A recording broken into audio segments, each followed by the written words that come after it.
Right, మరొక breaking news చూస్తున్నాం. తెలంగాణ రాజకీయాల్లో ప్రకంపనలు మొదలయ్యాయి. బీజేపీలో బీఆర్ఎస్ పార్టీ విలీనం కానుందా అంటే ప్రస్తుత పరిస్థితుల్లో అవునని చెబుతున్నాయి. మొన్నటి వరకు బీజేపీపై కేసీఆర్, కేటీఆర్, హరీష్ రావులు విమర్శలు గుప్పించారు. ఒక సమయంలో మోదీని గద్దె దించుతామని, ఢిల్లీ కోటలు బద్దలు కొడతామని వ్యాఖ్యలు చేశారు. కానీ బీఆర్ఎస్ పార్టీ అధికారం కోల్పోయాక పరిస్థితులు చిన్నాభిన్నమయ్యాయి. తెలంగాణలో కాంగ్రెస్ పార్టీ అధికారంలోకి వచ్చాక రేవంత్ సీఎం అయిన తరువాత విద్యుత్ కమిషన్, కాళేశ్వరం స్కామ్, గొర్రెలు, బతుకమ్మ చీరల స్కామ్ అంటూ కేసీఆర్ చుట్టూ బీఆర్ఎస్ నేతల చుట్టూ ఉచ్చు బిగిస్తున్నారు. మరొక వైపు కవితను బయటకు తీసుకువచ్చేందుకు కేసీఆర్ సంచలన నిర్ణయం తీసుకోవడానికి సిద్ధమైనట్లు తెలుస్తోంది. బీఆర్ఎస్ పార్టీని బీజేపీలో విలీనం చేయడానికి దాదాపుగా సిద్ధమైనట్లు తెలుస్తోంది. అన్ని సమస్యల నుంచి బయటపడాలంటే కేంద్రంలో ఉన్న బీజేపీతో కలవటమే సరైన మార్గమని కేసీఆర్ డిసైడ్ అయినట్లు తెలుస్తోంది. ఇక ఇందుకు సంబంధించిన చర్చలు కూడా ఇరు పార్టీల మధ్య సానుకూల వాతావరణంలో జరుపుతున్నట్లు విశ్వసనీయ వర్గాల సమాచారం అందుతోంది. అమానీస్లో ప్రచారం చేసిన బీజేపీలోకి బీఆర్ఎస్ పార్టీ విలీనం కథనంపై మాజీ మంత్రి, బీఆర్ఎస్ వర్కింగ్ ప్రెసిడెంట్ స్పందించారు. బీజేపీలో బీఆర్ఎస్ పార్టీ విలీనం లేదు, అలా తప్పుడు వార్తలు ప్రసారం చేసిన వారిపై న్యాయపరమైన చర్యలు తీసుకుంటామని మేరకు కేటీఆర్ ఎక్స్ వేదికగా ట్వీట్ చేశారు.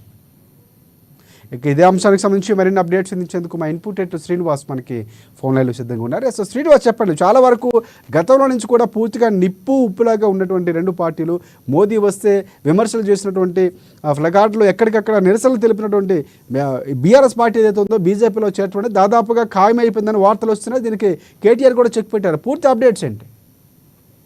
రైట్ రాజశేఖర్, మనం ఒక్కటి తెలుసుకోవాలి రాజకీయంలో ఏంటంటే శాశ్వత శత్రువులు, శాశ్వత మిత్రులు అనేది ఎక్కడ ఉండదు రాజకీయంలో ప్రధానంగా. సో నిప్పు ఉప్పులాగా ఉన్న పార్టీలు కూడా కలిసిన సందర్భాలు చాలా ఉన్నాయి. సో ఇప్పుడు బీఆర్ఎస్ పార్టీ బీజేపీలోకి బీఆర్ఎస్ వస్తుందంటూ అమ్మానీస్ ఈరోజు ఉదయం నుంచి కూడా అనేక కథనాలు ప్రసారం చేసింది.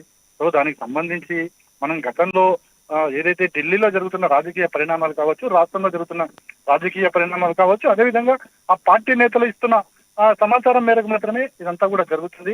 మనం ఏదైతే ఉదయం నుంచి ప్రచారం చేసినవన్నీ కూడా ఆ పార్టీ నేతల నుండి అందిన ఎవరైతే సోర్సెస్ ఉంటారో వారి ద్వారా అందినవి మాత్రమే. అవి కూడా జరుగుతున్న పరిణామాలు, రాజకీయంగా జరుగుతున్న పరిణామాలని ప్రధానంగా చూసుకుని మనం స్పందించాల్సి ఉంటుంది. ఎందుకంటే ఈ పార్లమెంట్ ఎన్నికల తర్వాత రాష్ట్రంలో బీఆర్ఎస్ పరిస్థితి దాదాపుగా తుడుచుకుపుట్టుకుపోయిన పరిస్థితి కనిపించింది.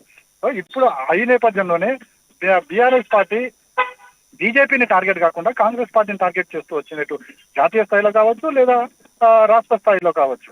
సో ఈ నేపథ్యంలో బీజేపీని పక్కకు పెట్టడము, బీజేపీని విమర్శించకుండా పోవడము, అదేవిధంగా హరీష్ రావు కావచ్చు, కేటీఆర్ కావచ్చు ఢిల్లీకి వెళ్ళిన సమయంలో బీజేపీ నేతలను కలిసిన సందర్భాలు ఉన్నాయి. ఈ విషయాలు బీజేపీ నేతలే స్వయంగా చెప్పిన దాఖలాలు కూడా ఉన్నాయి. సో ఇవన్నీ కూడా పరిణామాలు చూసిన తర్వాతనే బీజేపీ బీఆర్ఎస్ లోకి వెళ్తుంది అనే ఒక సంకేతాలు ఇరువైపులా వచ్చాయి. కాబట్టి దీన్ని అందరూ కూడా బీఆర్ఎస్ పార్టీ బీజేపీలోకి వెళ్తుందని ఒక నమ్మకాన్ని కలిగించాయి. అయితే కొద్దిసేపటి క్రితం కేటీఆర్ దీని మీద మాట్లాడుతూ ఇలాంటి వార్తలు కథనాలు ప్రచారం చేసిన వాటి మీద చర్యలు తీసుకుంటామని చెప్పినప్పటికీ కూడా చెప్పారు.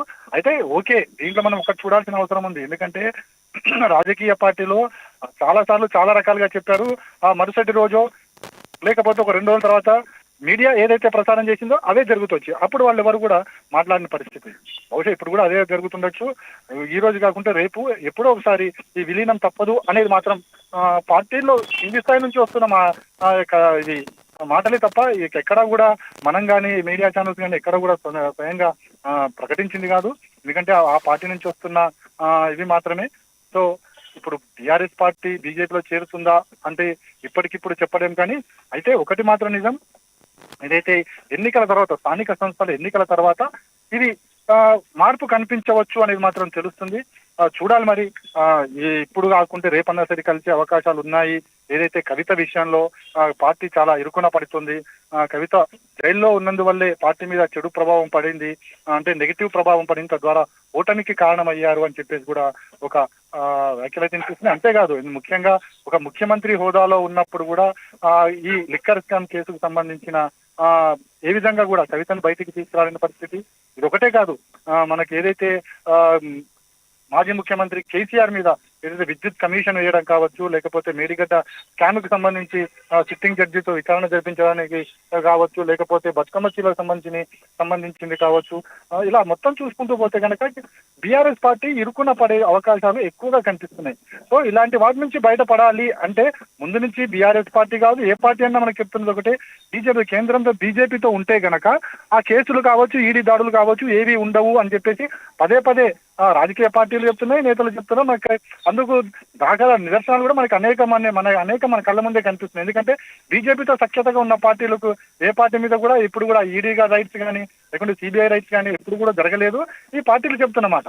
సో ఇప్పుడు బీఆర్ఎస్ పార్టీ చెప్తున్న ఏదైతే డైరెక్షన్ అవుతుందో, బీఆర్ఎస్ పార్టీ కూడా ఇప్పుడు బీజేపీలోకి వెళ్ళడం వల్ల ఆ పార్టీ మీద ఉన్న కేసులు కావచ్చు, లేకపోతే కూతురు మీద ఉన్న కేసులు కావచ్చు, ఏదైతే విద్యుత్ కమిషన్ల మీద లేకపోతే ఇంకా చేస్తున్న విచారణలు కావచ్చు, వాటన్నిటి కూడా తప్పించుకోవడానికి వీలుంటుంది అనేది ఒక భావన.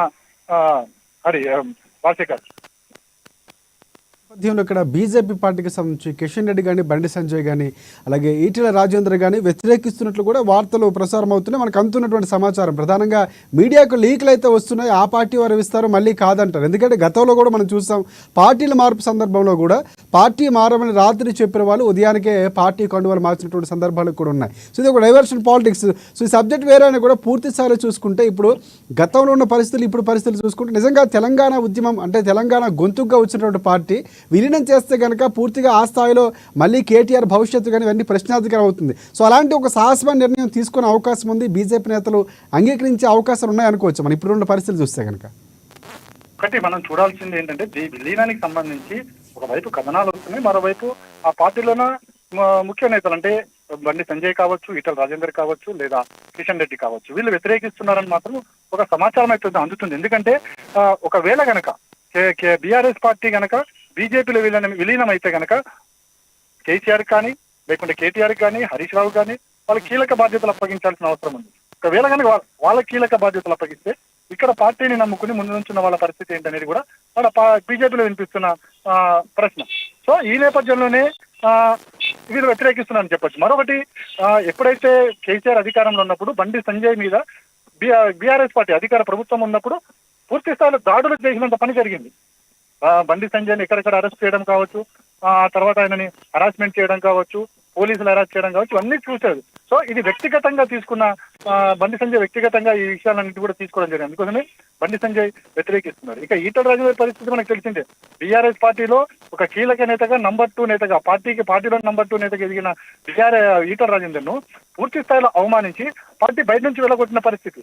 సో సహజంగానే ఈటల రాజేందర్ కూడా విలీనాన్ని వ్యతిరేకిస్తుంటారు. సో ఈ ముగ్గురు కూడా వ్యతిరేకిస్తున్నారు తప్ప మిగతా వారి నుంచి సానుకూల స్పందన కనిపిస్తుంది. ఎందుకు అంటే బీఆర్ఎస్ పార్టీ బలమైన పార్టీ, తెలంగాణలో ఇప్పటికీ బలమైన పార్టీగా ఉంది. ఆ పార్టీతో కలిస్తే కనుక బీజేపీ బలం పెరుగుతుంది. తద్వారా వచ్చే ఎన్నికల్లోనూ లేకపోతే ఇప్పుడున్న పరిస్థితుల్లోనూ రాజకీయ పరిణామాలు చోటు చేసుకుంటే కనుక మనకి ప్లస్ అవుతుందనే ఒక భావన ఆ పార్టీలో ఉంది. కాబట్టి ప్రస్తుతం వారు కొందరు వ్యతిరేకిస్తున్నారు, కొందరు స్వాగతిస్తున్నారు.